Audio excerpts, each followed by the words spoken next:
now available in paperback. From the author of the critically acclaimed book The Man Crisis comes The Woman Crisis. Learn why so many women have become lost in their quest to have it all in The Woman Crisis. Get your copy of The Woman Crisis in paperback at Amazon.com and online booksellers today. A Norfolk man was arrested and charged with the murder of his wife after she disappeared several weeks ago.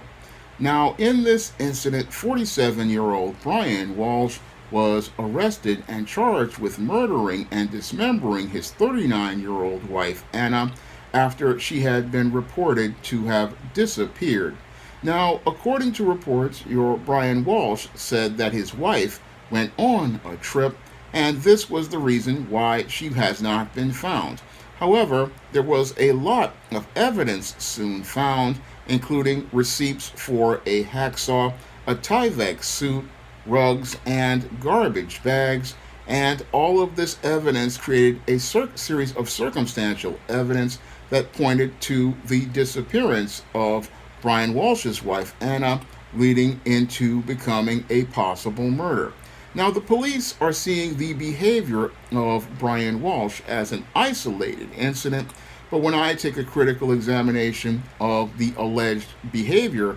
Brian Walsh participated in, it fits right in line with the pattern and profile for beta males that I talk about in my book, The Man Crisis. And Brian Walsh definitely was possibly a man in crisis because he was under house arrest for federal fraud charges as related to the sale of several counterfeit Andy Warhol paintings, and with him possibly having to deal with a possible long sentence as related to these federal fraud charges.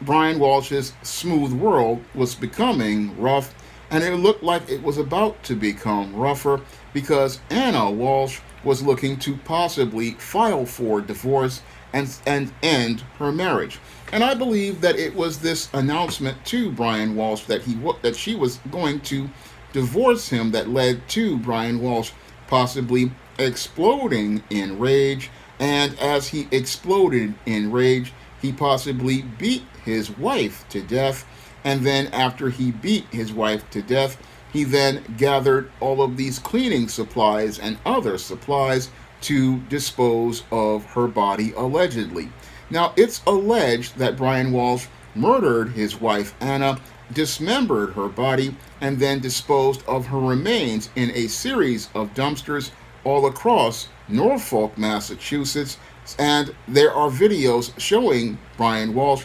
possibly disposing of Anna Walsh's body in dumpsters outside of his home, outside of his mother's home, and outside of property that he owned. And it is believed by prosecutors that his attempts to dispose of this body created a lot of evidence in these trash bags, and police actually got a hold of one of these bags that was in one of these dumpsters, and inside of them they found bloodstains, a hacksaw, a hatchet, boots, and a Prada purse carried by Anna Walsh, and her COVID-19 vaccination card, personal property that Anna Walsh would not leave behind if she went on a trip like Brian Walsh alleges. Now, what further reinforces the prosecutor's case as related to the murder of Anna Walsh is the fact that Brian Walsh went out here and used his son's iPad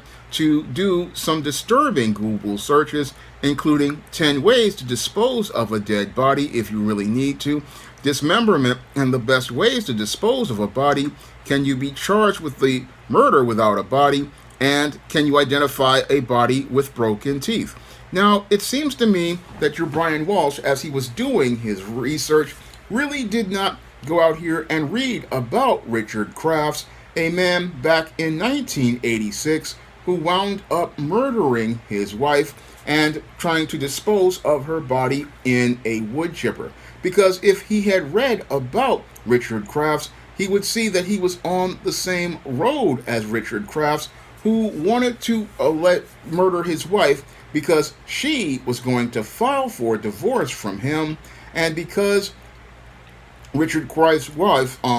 was going to file for divorce, this is what led to that beta male Richard Crafts exploding in rage and looking to murder his wife in order to preserve his dysfunctional, smooth world where he felt like he was on top. And because he felt like this woman was going to leave him, he felt like he wanted to take her life because he did not want his world disrupted. And I believe the same thing was here with Brian Walsh, who also, like Richard Crafts, had 3 children, and he wanted to go out here and have his smooth world. And when he saw his world being disrupted, not only with a federal conviction for fraud possibly, and waiting to be sentenced as related to that crime, he was also looking at his wife ending the marriage. And as he was waiting to be sentenced for these federal crimes, which are unrelated to this case, he got angry at his wife for what he believed to be abandoning him. And because he believed his wife was possibly looking to abandon him, he wanted to make sure that no one else would have a relationship with her. And moreover, nobody else would know about any of the secrets as related to his dysfunctional behavior that he was participating in his world. And that's basically, I believe, his motive for murdering his wife Anna, if they can find her body. Now again, like the case of Richard Crafts, the wood chipper murderer, Brian Walsh looked to go out and dispose of the body so that there would be no evidence, so he could go on with his life in federal prison and then get out on as related to that sentence and then go back to his normal life. However, he exacerbated the situation as related to his problems by reacting to his wife's announcement of divorce, and possibly murdering his wife has made things a lot worse for Brian Walsh, because now Brian Walsh, in addition to dealing with federal charges as related to fraud, is now going to be dealing with state charges as related to first-degree murder, and he's created a paper trail of evidence that is open and shut, and any prosecutor can easily go out here and get a conviction from, because they have the Google searches on the son's iPad. They have the receipts from the credit cards where he purchased all of the cleaning supplies, the Tyvek suit, and they also have the bags with the blood and Anna's vaccination card and her purse, an intimate item. And all of this evidence clearly shows how Brian Walsh wound out and allegedly participated in this murder. And it would be an easy case for a prosecutor to get a conviction from, because some legal experts are saying that he was dumb as dirt. No, he was just another one of these beta male pookies who was out here thinking that he could get away with this murder because he did not want to be left completely alone, because he already was dealing with federal charges, and he was angry because his world was falling apart. He was going to lose everything, and he was going to lose his wife, and he wanted to destroy his wife because he did not want his world to be disrupted, and he also didn't want anybody else knowing how dysfunctional he was. But the irony is that Brian Walsh showed everybody how dysfunctional he was, because he was caught with selling these fraudulent paintings, and now he's known as a murderer. So basically, he's let everybody know what type of criminal he is, and he's now going to be going from being a pookie married to Anna Walsh to being a bitch for Bubba and Tiny, because if they can get a conviction in the case of Brian Walsh, he's going to be going from living well in Norfolk, Massachusetts, to being a part of Selbach J, where he will be turned out by Bubba and Tiny in exchange for Little Debbie snack cakes, Ramen noodles, Kit Kat candy bars, cups of coffee, packets of Crystal Light, Teenage Mutant Ninja Turtle pies, and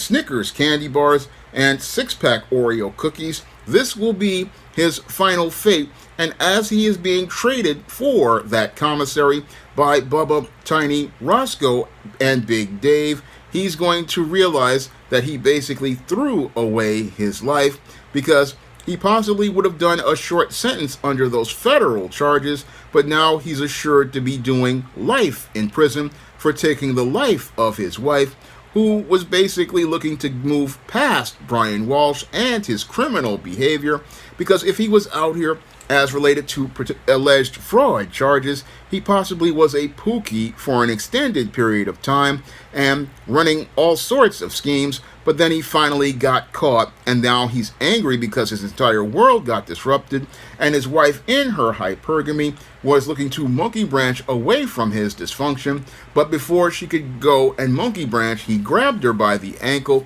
and sadly possibly took her life. And that's what beta males do, because when beta males go out here and life is not working their way, they look to destroy, again, the lives of people. And as they were looking to destroy the lives of people, they go out here and commit these kind of crimes. And this is the type of action they participate in. So when I look at Brian Walsh, he's another textbook beta male, like I talk about in The Man Crisis. And this man in crisis destroyed his wife's life because he could not make a life of his own. And I bet he was possibly a parasite leeching on his wife. And as she was out here living well, he was participating in dysfunction, and she was looking to finally get away from his dysfunction. But sadly, before she could get away for this dysfunction, she made the mistake of announcing she was going to divorce him while he was free, because the smart thing that I believe Anna should have done was wait until he was sentenced and remanded over to custody, and then while he was inside of the federal prison, that would have been the smart time to announce a divorce. But you don't announce a divorce with a beta male who's already in trouble, because beta males, again, they are extremely dangerous when they are in a jam,